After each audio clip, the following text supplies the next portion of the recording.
마이크 볼륨이 잘 들리시나요? 아, 그래요? 그러면 모니터 문제예요. 모니터 볼륨 좀 올려줘요. 저는 생목 같아요. 마이크 소리가 안 들려서. 우리 옆사람과 잠시 인사 나누겠습니다. 축복합니다. 축복합니다. 함께 인사하고요. 히타 발음도 좀 꺼주십시오. 네. 그래서 지금 많이 답답하신 것 같고 좀 졸릴 수 있는 온도인 것 같은데, 하나님의 말씀을 나누실 때에 좀 더 풍성함으로, 좀 더 간절함으로, 좀 더 갈급함으로 함께 하나님의 말씀을 나눌 수 있기를 원합니다. 졸리신 분들은 이렇게 좀 기지개라도 잠깐 피십시오. 그래서 이렇게 졸음도 이기시고 깨셔서 하나님의 말씀을 나누시길 바랍니다.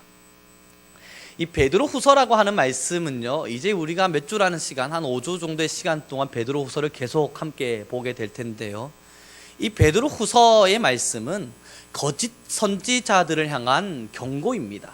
이게 어떤 이야기냐면, 거짓 선지자들이 이 베드로 후서가 기록될 당시에 교회 안에 굉장히 심각할 정도로 침투되어져 있었어요. 거짓 선지자들과 거짓 성도들이 베드로 후서가 기록될 당시에 온 교회 안에 굉장히 깊숙이 침투되어 있었습니다.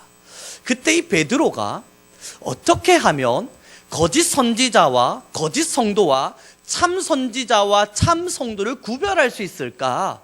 이것을 좀 성도들에게 알려줘야겠다 하는 마음으로 기록한 것이 이 베드로 후서입니다.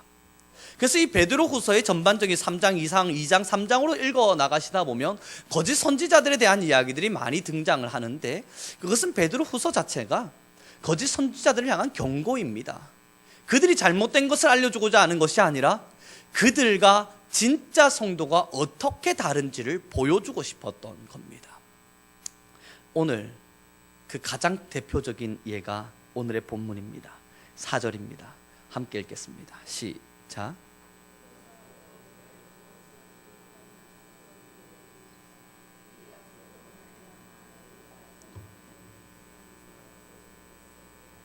신성한 성품에 참여하는 자가 되게 하려 하셨느니라. 결론부터 말씀을 드리면요, 거짓 선지자, 거짓 성도와 참 성도 혹은 참 선지자를 구별할 수 있는 방법은 바로 성품이었습니다.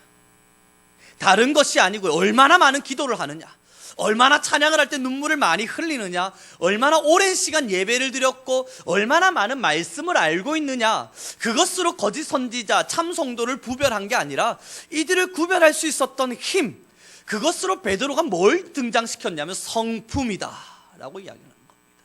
성품. 그런데 이 성품이란 단어 앞에 한 가지 단어가 더 붙어 있어요. 그건 바로 신적 성품입니다. 성품인데 그냥 성품이 아니라 신적 성품이라는 거죠. 그래서 이 신적 성품을 가진 자는 참된 자니까 그들을 따르고, 신적 성품이 없는 자들은 아무리 오랜 시간 기도하더라도, 아무리 오랜 시간 찬양하고 예배한다 하더라도 그들은 거짓 선지자이며 거짓 성도라 구별해버린 겁니다. 다시 말씀드리면, 진짜 내가 하나님 백성이 되었는가, 정말 내가 하나님의 백성 된 것이 맞는가, 이것을 구별할 수 있는 가장 좋은 힘은 바로 내 안에 있는 나의 성품입니다. 내 성품으로 말미암아 내가 하나님의 백성 된 것임을 확인할 수 있죠. 혹시 동그란 네모라는 말 들어보신 적 있으신가요? 동그란 네모. 말이 되지 않는 이야기입니다.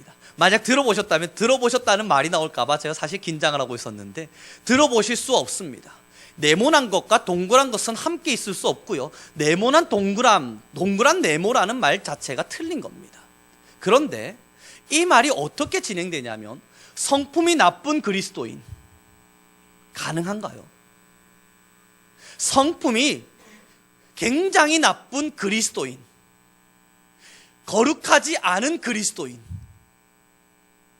비윤리적이고 비도덕적인 그리스도인, 이 말 자체를 들었을 때 우리 성도님들 마음 어떻습니까? 이건 아닌 것 같은데, 그 마음 드시죠?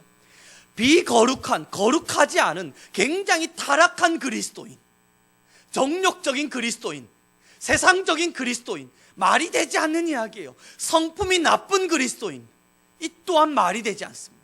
왜냐하면 우린 다 알고 있는 거예요. 그리스도인이라고 하는 단어를 받는 그 순간 성품은 좋아야 한다는 걸 이미 다 알고 있는 겁니다. 그리스도인이란 단어를 우리가 가지게 될 때, 믿음이라고 하는 걸 가지게 될 때, 우리가 누군가를 향해 그리스도인이라 평가할 때 그의 성품은 반드시 좋아야 한다라는 생각을 우리가 하고 있는 겁니다. 그래서요, 성품이 나쁜 그리스도인이라는 것은 있을 수 없는 말입니다. 동그란 네모와 같은 말이죠. 그런데 한 번쯤 돌이켜보죠. 교회 안에 정말 성품 나쁜 사람들이 없던가요? 교회 안에 정말 거룩한 사람들만 모여 있던가요? 때로는 거룩하지 못한 모습으로, 때로는 성품이 나쁜 모습으로 함께하고 있는 교인들을 만날 때가 있습니다. 그러나 오늘의 본문을 우리는 다시 읽도록 하겠습니다. 1장 3절과 4절입니다. 함께 읽겠습니다. 시작.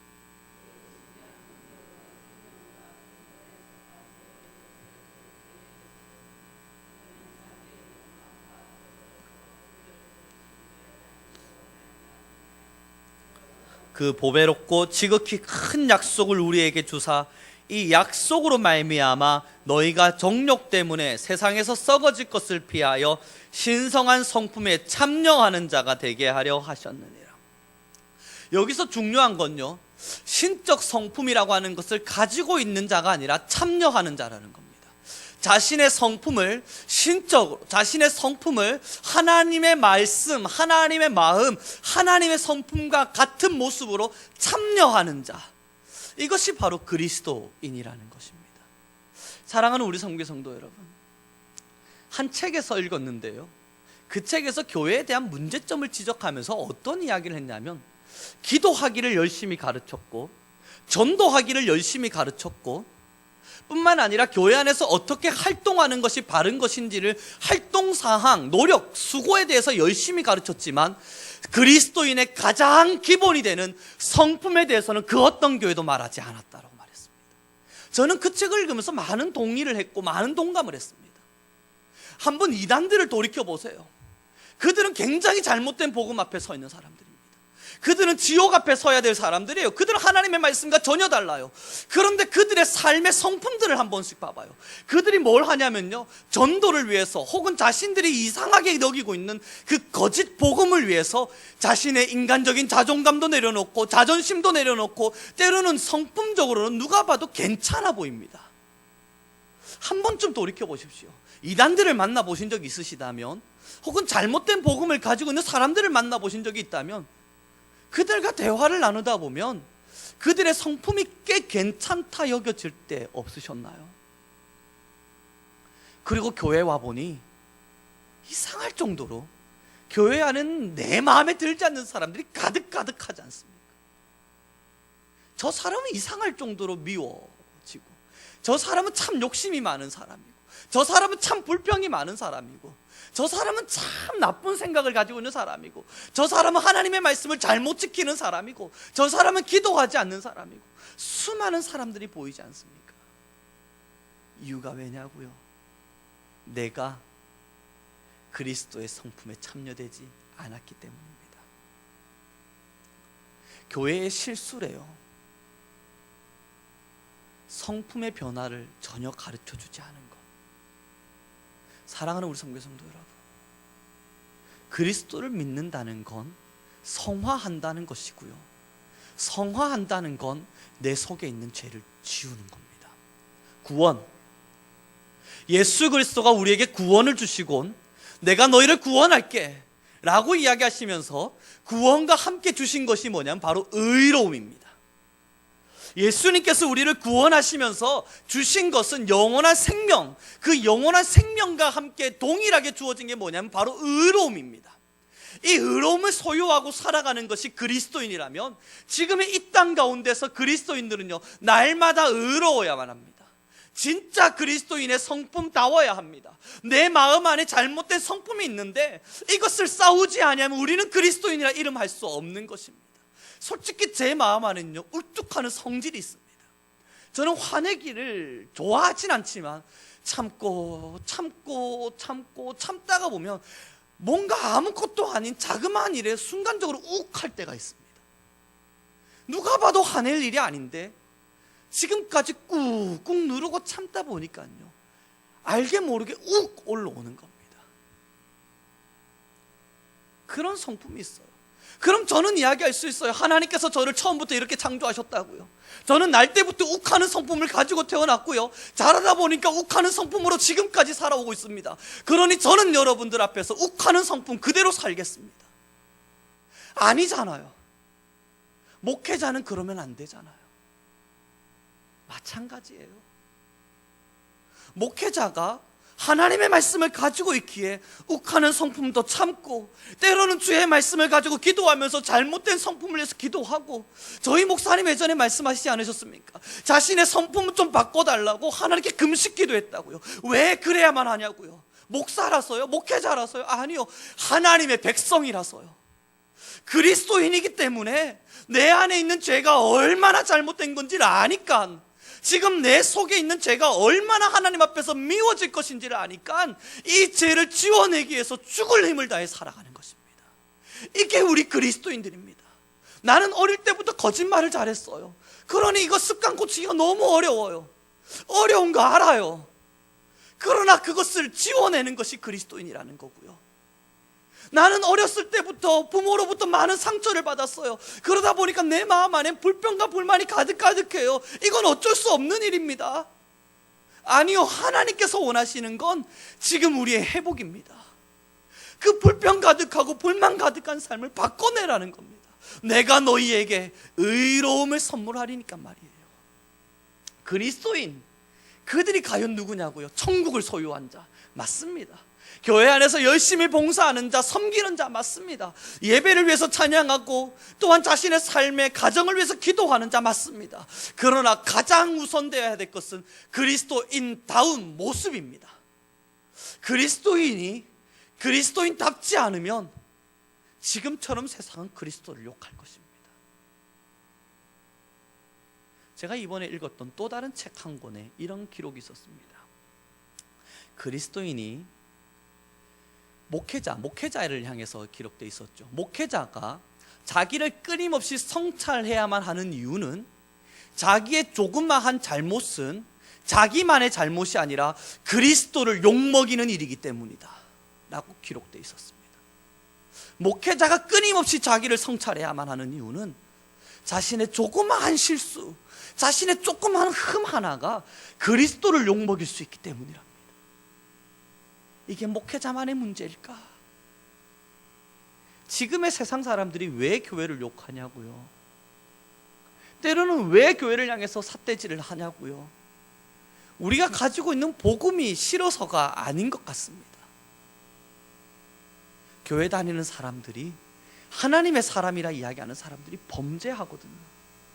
성적으로 타락한 범죄자, 목회자들의 모습들, 혹은 공금을 횡령하고 있는 장로님의 모습들, 혹은 교회 집사라 이야기해놓고는 잘못된 모습들로 살아가는 것들이 끊임없이 뉴스를 통해서 드러나니까 교회를 향한 실망감, 거룩하지 않은 교회의 모습 앞에서 그들도 상처받는 겁니다.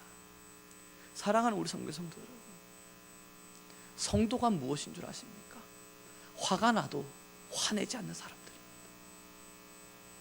우라통이 터져도 그래, 그리스도의 복음을 위해서라면 내가 참겠노라 말하는 겁니다. 저는 이제 스타렉스를 운전할 때가 굉장히 많습니다. 어디를 갈 때면 스타렉스를 몰고 가요. 저는 안전운전을 좋아하는 편이지만 운전을 열심히 하다 보면 그렇게 안전운전만을 하는 사람들을 만나지 않을 때가 있습니다. 새치기를 고속도로에서 싹싹 들어오면 너무너무 위험하게 느껴질 때가 있어요. 저도 깜짝 놀랄 때가 있고, 요 본래 얼마 전, 며칠 전에 갑자기 생각이 났는데요. 며칠 전에 어떤 일이 있었냐면, 차를 타고 쭉 내려가고 있는데 한 차가 깜빡이도 놓지 않고 가만히 있는 상태, 정지된 상태에 있다가 갑자기 핸들을 꺾어서 왼쪽으로 확 들어와 버린 겁니다. 그때 앞에 안전벨트도 하지 않은 민건이와 사모님이 계셨고, 저도 거기서 운전을 하고 있었는데, 이제 민건이는 스타렉스에서 안겨 있거든요. 브레이크를 저도 모르게 급브레이크를 탁 밟았는데 민건이가 이렇게 안겨져 있다가 앞으로 튕겨져 나간 거예요. 다행히 사모님이 꽉 붙잡아서 조금 다치는 건 하지 않았습니다만 위험했습니다. 굉장히 큰일 날 뻔했었죠. 제가 그때 화가 나는 겁니다. 마음에서 막 우라통이 터지는 거예요. 그래서 제가 우욱하는 마음에 하는데 교회 차 옆에 뭐가 붙어 있냐면 성민교회가 붙어 있어요. 그 스타렉스 옆에 붙어 있는 성민교회가 저를 절제시키는 겁니다. 지금 너가 운전하고 있는 그것이 교회차다, 교회차다, 교회차다.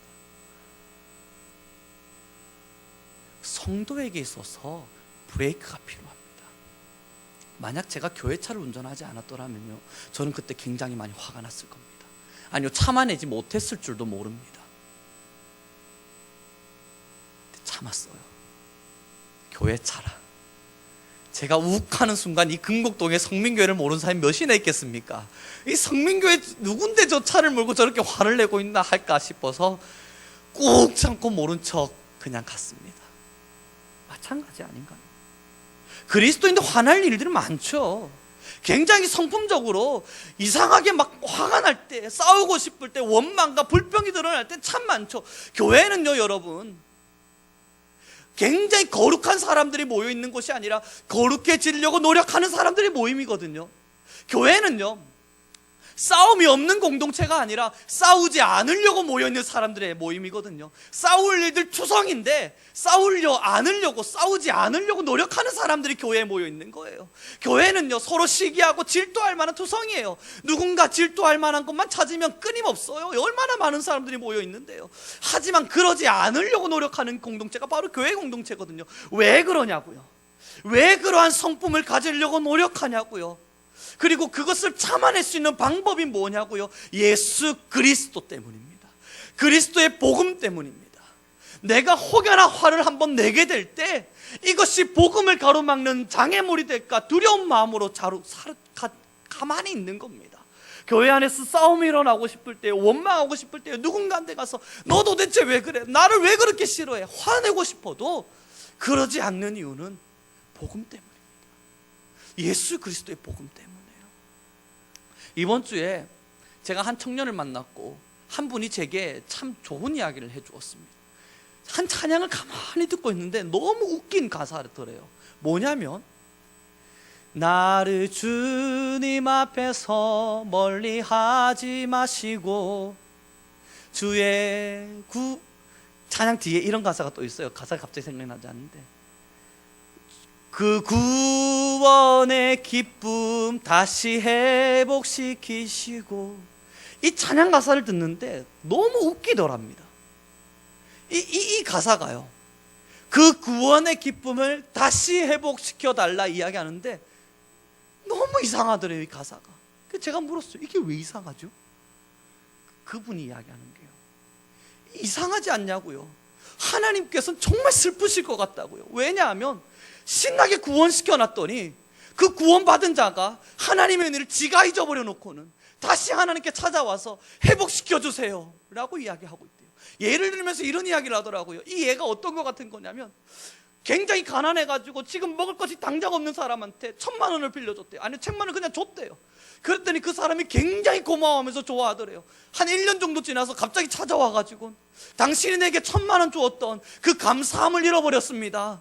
나에게 다시 그 감사함을 회복시켜 주십시오. 그 이야기를 하는 것 같대요. 그 말을 듣고 제가 충격을 받았어요. 그렇네, 구원의 기쁨을 회복시켜 달라는 이 말 자체가 하나님 앞에는 굉장한 슬픔이 될 수 있겠구나. 내가 구원을 주었고 그 구원의 기쁨을 만끽시켜 주었는데 누가 잃어버렸냐면요, 성도가 잃어버렸거든요. 그 잃어버린 자들이 다시 찾아와서 하나님 미안해요, 주가 주신 구원 얼마나 좋은 건지 알겠는데 이제는 모르겠어요, 이제는 잊어버렸으니까 좀 회복시켜 주세요. 회복조차도 하나님께 맡겨놓고 있대요. 그렇습니다. 우리는 구원받은 하나님의 백성들입니다. 이 구원의 기쁨은요, 우리를 신적 성품에 동참시켜줍니다. 성품이 원래부터 나쁠 수 있습니다. 성품이 원래부터 불같을 수도 있습니다. 성품이 원래부터 소심해가지고 마음에 꽁하게 담아두고 있는 사람일 수도 있습니다. 성품이 원래부터 누군가를 사랑하기를 싫어하는 사람일 수도 있습니다. 성품이 원래부터 누군가를 비난하고 비판하기를 좋아하는 사람일 수도 있습니다. 성품이 원래부터 누가 봐도 모난 사람일 수 있습니다. 하지만 그리스도인은 그럴 수 없는 겁니다. 그 구원의 기쁨을 만끽했다면, 그 구원의 기쁨 안에 서 있다면 신적 성품에 동참되는 것은 마땅한 본분이기 때문입니다. 베드로가요, 이 베드로 후서를 기록하면서 너무나 평이하게 판을 치고 살아가는 이 거짓 선지자들, 교회 안에 득실거리고 있는 거짓 성도들, 그들을 속아낼 수 있는 방법, 누가 거짓자인가, 누가 거짓 성도고 누가 거짓 성도인가를 발견해낼 수 있는 방법을 첫 번째로 1장에서 성품으로 드러냈습니다. 그의 성품을 보아라. 그가 신적 성품에 참여하는 자인지 아닌지를 보아라. 그가 하나님의 말씀 때문에 자신의 자아를 죽이는 자인지 아닌지를 보아라. 이게 어떤 이야기냐고요? 거짓 성도는요, 자신의 자아를 위해서 그리스도를 이용합니다. 거짓 선지자들은요, 자신의 욕심을 위해서 그리스도를 사용합니다. 그러나 진짜 그리스도인은요, 그리스도를 위해서 자신의 자아를 버립니다. 그리스도인을 위해서, 그리스도의 복음을 위해서 자신의 자아를 버리며 살아가는 사람들, 자신의 정욕과 욕정을 버리며 살아가는 사람들, 그들을 향해 우리는 그리스도인이라 칭합니다. 우리 옆 사람과 잠시 인사 나눠주겠습니다.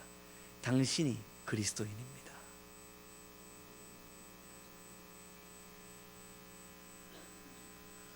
혹여나 제가 화를 참지 못하고 얼굴이 일그러진 채 화내고 있는 모습으로, 이 성품을 제대로 컨트롤하지 못한 채 누가 봐도 나쁜 모습으로 서 있을 때가 있다면 우리 성도님들은 제게 말씀하셔야 됩니다. 그것이 진정 그리스도인의 성품입니까? 한 설교자를 만난 적이 있었습니다.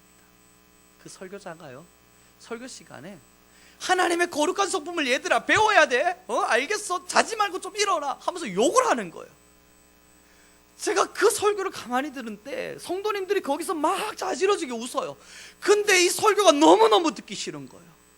왜냐하면요, 자신은 지금 거룩한 이야기를 하고 있고 거룩해져야 돼, 우리는 성품적으로 착해야 돼, 알겠어 이야기하는데 입술은 욕을 하고 있다고요.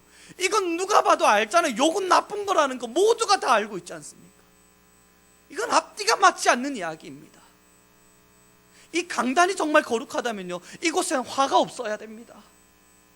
이 강단이 정말로 거룩한 곳이라면 이곳에서는 욕이나 불성실한 것이나 혹은 성품적으로 옳지 않은 것들은 나타나지 말아야 됩니다. 이곳은 거룩한 성전이고 강단이니까요. 사랑하는 우리 성도 여러분, 마찬가지예요.